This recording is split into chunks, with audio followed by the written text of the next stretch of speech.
Everyone. आज के इस लेक्चर में हमने इक्विटी इन्वेस्टमेंट की मेजरमेंट के हवाले से एक प्रैक्टिस क्वेश्चन कवर करना है। तो रीड करते हैं इस सवाल को और सॉल्व करते हैं। कहता है moment limited purchase 5000 shares for ₹100 on 1 जनवरी 2009। एक कंपनी हमारे पास मोमेंट लिमिटेड जिसने 5000 शेयर्स बाय किए 100 रुपये के हिसाब से 1 जनवरी 2009 पे। Transaction cost are 2% in both buying and selling. हम शेयर्स बाय करें या सेल करें, हमें 2% की ट्रांजेक्शन कॉस्ट इनकर करनी पड़ती है। कहता है fair value at different dates are as follow. 1 जनवरी 2009 पे फेयर वैल्यू है 100 रुपये। अब 1 जनवरी 2009 पे फेयर वैल्यू है 100 रुपये और हमने बाय भी कितने का करा है, 100 रुपये का। फिर 31 दिसंबर 2009 पे फेयर वैल्यू, 30 जून 2010 पे फेयर वैल्यू और 31 दिसंबर 2010 पे फेयर वैल्यू। कहता है डिविडेंड अमाउंटिंग टू ₹4 पर share was declared on 30 June 2010। In shares के ऊपर 4 रुपये के हिसाब से डिविडेंड मिला है, 30 जून 2010 में डिविडेंड डिक्लेयर हुआ है और मोमेंट लिमिटेड का ईयर एंड 31 दिसंबर है। कहता है prepare necessary entries assuming ML classify the shares under fair value through PNL और fair value through other comprehensive income.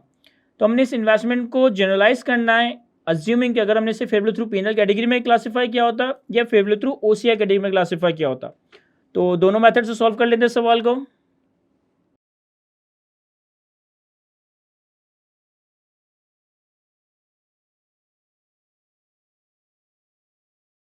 Sir हमारे पास मोमेंट लिमिटेड, पहले हम इस सवाल को सॉल्व करते हैं। अगर हमने इस इन्वेस्टमेंट को fair value through PNL category में अकाउंट फॉर किया होता तो हमने 1 जनवरी 2009 पे 5000 शेयर्स बाय किए 100 रुपये के हिसाब से और 100 रुपये की ही फेयर वैल्यू है। तो सबसे पहले 1 जनवरी 2009 पे हमारे पास equity investments fair value through PNL debit होगा और कैश क्रेडिट हो जाएगा।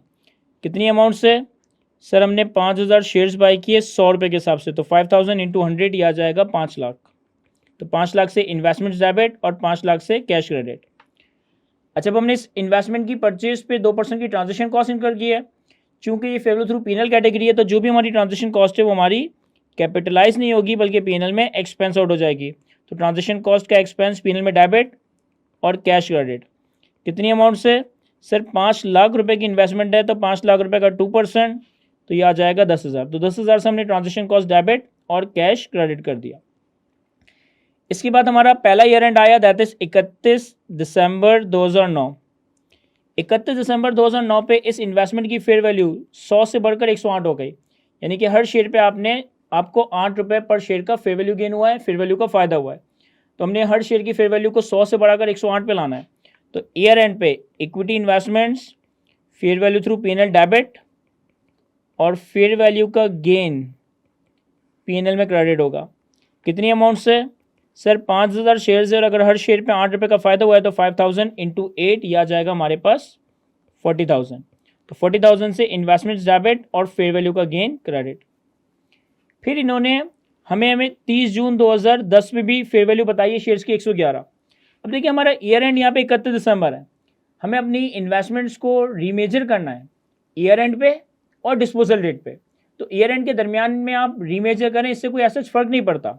देखो अगर मैं डायरेक्टली ईयर एंड पे रीमेजर करूंगा तो मैं अपनी 108 की इन्वेस्टमेंट को इंक्रीज करके 110 पे लाऊंगा, और अगर मैं 30 जून पे भी रीमेजर करता हूं तो पहले मैं इसे 108 से 111 पे लाऊंगा और फिर 111 से दोबारा 110 पे लाऊंगा। तो अल्टीमेटली नेट फेयर वैल्यू का गेन का नंबर सेम ही बनेगा।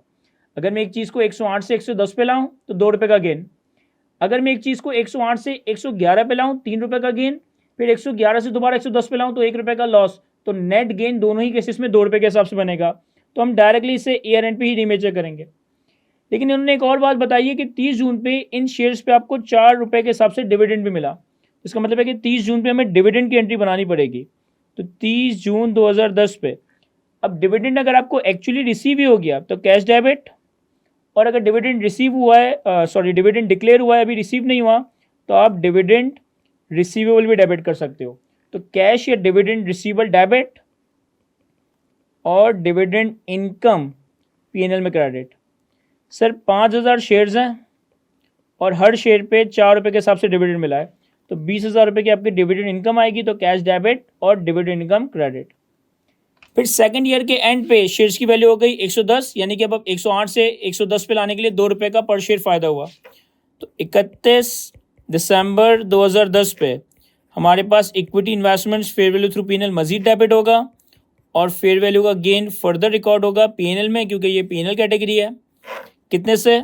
सर 5,000 शेयर्स है और हर शेयर पे 2 रुपये के हिसाब से फ़ायदा हुआ, यानी कि इन टोटलिटी 10,000 का फेयर वैल्यू गेन। तो इन्वेस्टमेंट्स डेबिट और फेयर वैल्यू गेन क्रेडिट।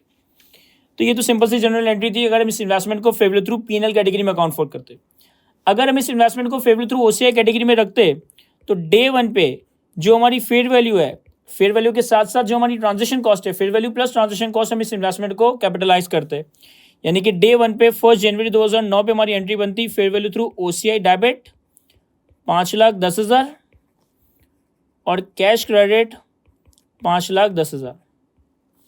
फिर पहले साल के आखिर में शेयर्स की फेयर वैल्यू 100 रुपये से बढ़कर 108 रुपये हो गई।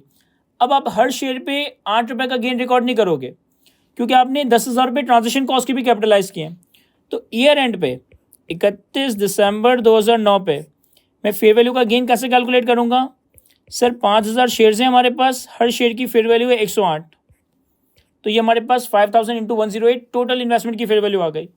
और हमने इस इन्वेस्टमेंट को ओरिजिनली रिकॉर्ड किया है 5,10,000 से, तो 5,000 इंटू 108 जो भी टोटल फेयर वैल्यू आई, इसमें से मैं 5,10,000 रुपये माइनस करूँगा तो हमारे पास फेयर वैल्यू गेन आ जाएगा। इस अमाउंट से हमारे पास equity investments fair value through OCI debit, और अब की बार जो हमारा फेयर वैल्यू का गेन है ये अदर कॉम्प्रिहेंसिव इनकम में क्रेडिट होगा। सर ये अमाउंट बनेगा आपके पास 30,000। तो 30,000 से equity investments debit, fair value through OCI, other comprehensive income में गेन क्रेडिट। फिर इसके बाद 30 जून पे हमें डिविडेंड रिसीव हुआ, तो 30 जून 2010 पे कैश या डिविडेंड रिसीवेबल डेबिट और डिविडेंड इनकम क्रेडिट। अब इवन दो कि ये fair value through OCI category है, लेकिन जो डिविडेंड इनकम है ये आपकी पीएनएल में ही रिकॉर्ड होगी। और डिविडेंड इनकम कितनी है सर? डिविडेंड इनकम है 20,000, तो 20,000 से कैश या डिविडेंड रिसीवेबल डेबिट और डिविडेंड इनकम क्रेडिट कर देता है। फिर इसके बाद सेकंड ईयर एंड पे शेयर्स की वैल्यू 108 से बढ़कर 110 हो गई, तो अब 31 दिसंबर 2010 पे further equity investments fair value through OCI debit होगा और फेयर वैल्यू का गेन अदर कॉम्प्रिहेंसिव इनकम में क्रेडिट होगा। अब की बार जो आपके पास गेन रिकॉर्ड होगा वो 2 रुपये पर शेयर के हिसाब से रिकॉर्ड होगा, क्योंकि आपने जो लास्ट रिवैल्यूएशन की थी शेयर्स की, आप शेयर्स को 108 पे लाए थे, अब आपने 110 पे लाना है, तो 2 रुपये पर शेयर के हिसाब से हमारा टोटल गेन बनेगा 10,000। तो इक्विटी इन्वेस्टमेंट 10,000 से डेबिट और fair value gain other comprehensive income में 10,000 से क्रेडिट हो जाएगा। तो ये सिंपल सा क्वेश्चन था इक्विटी इन्वेस्टमेंट की मेजरमेंट के हवाले से। आई होप कि मैं आपको अच्छे से एक्सप्लेन कर सका हूँ। आज के लेक्चर को यहीं तक रखते हैं। Thank you.